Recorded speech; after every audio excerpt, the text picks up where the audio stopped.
Good day, Namaskar to our viewers across India and also in Jammu and Kashmir. In encouraging developments in Jammu and Kashmir, the District Development Council polls have been successfully held in the last month plus. Yesterday, the results were declared, and it is good to know that a large percentage of the population has participated in these polls. The polls were held in 8 phases.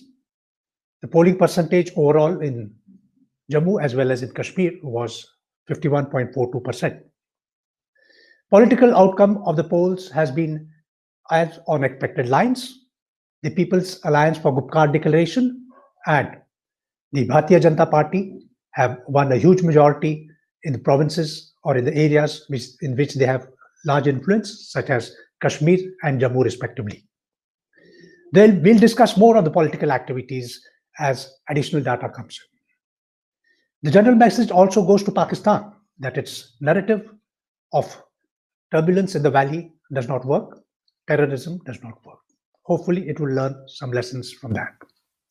What we are going to focus on today is the polling percentage and the impact of militancy this will have in the valley.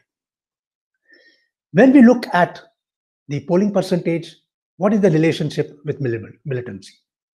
Yes, there is a relationship, as the higher percentage of polling in a particular district or a constituency would imply mainstreaming of political space in that area and removal of alienation. As data is available on the polling percentage district-wise in Kashmir Valley in particular, we will be able to examine it and identify those areas which require additional inputs for mainstreaming. As far as the overall polling percentage in the Kashmir Valley is concerned, we'll have to compare that with the polling percentage in the Panchayat elections in 2018 and the parliamentary elections in 2019. Overall, it must be said that all districts in Kashmir saw a higher increase in percentage during the polls, in the DDC polls, as compared to the previous occasions. We are deriving this data from Daily Excelsior, a leading daily in Jammu and Kashmir state. However, there is a wide variation as far as the district-wise polling percentage is concerned, and that will give us good inputs on what is required to be done in the mainstreaming sphere. Now I'm going to focus mainly on the Kashmir Valley. Of the 13 districts in the valley, 3 are in central Kashmir, Srinagar, Budgam, and Ganderbal, and 5 each are in North and South Kashmir. In the 3 districts in central Kashmir, the polling percentage in Srinagar has shot up by 4 times from the parliamentary polls to 35.3%. Ganderbal and Budgam also saw polling over 40%, or roughly double the numbers. It is evident that there is a degree of mainstreaming.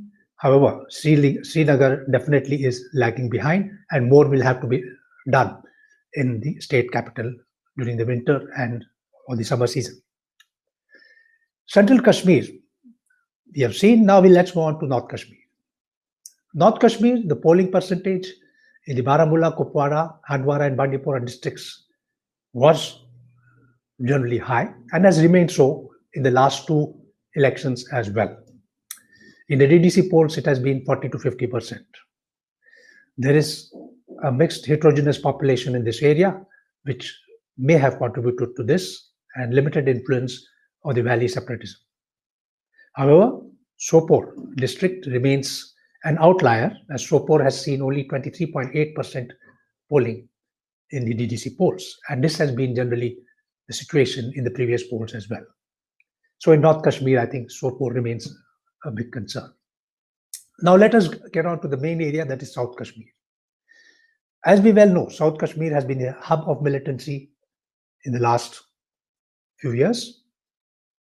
The Pulwama terrorist attacks, we saw 40 plus Central Reserve Police Force Jawans having lost their lives in the huge IED blasts in February last year, was all in South Kashmir.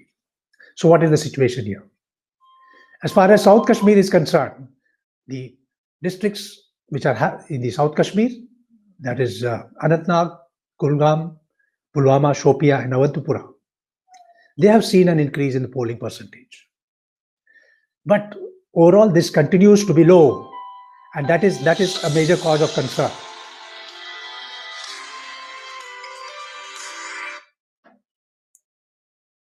So we'll have to wait and see as to what will be the overall impact, and that is what we are going to examine now. The percentage, it has continues to be low, and this has varied from 10% in Awantipura to 25% in Kulgam and Anantnag. Pulwama particularly continued to hold very low percentage at 7.6%, though it is just an increase of 1.1% from 6.5%, which were polled during the Panchayat polls, and is very low nonetheless.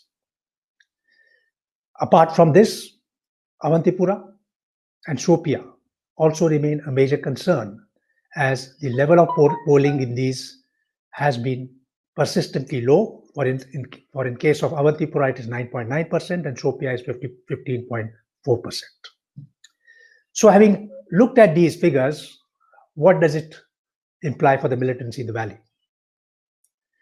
And of course, let me be cautious in that we are examining only one factor, that is the polling percentage increase that has happened during the DDC polls.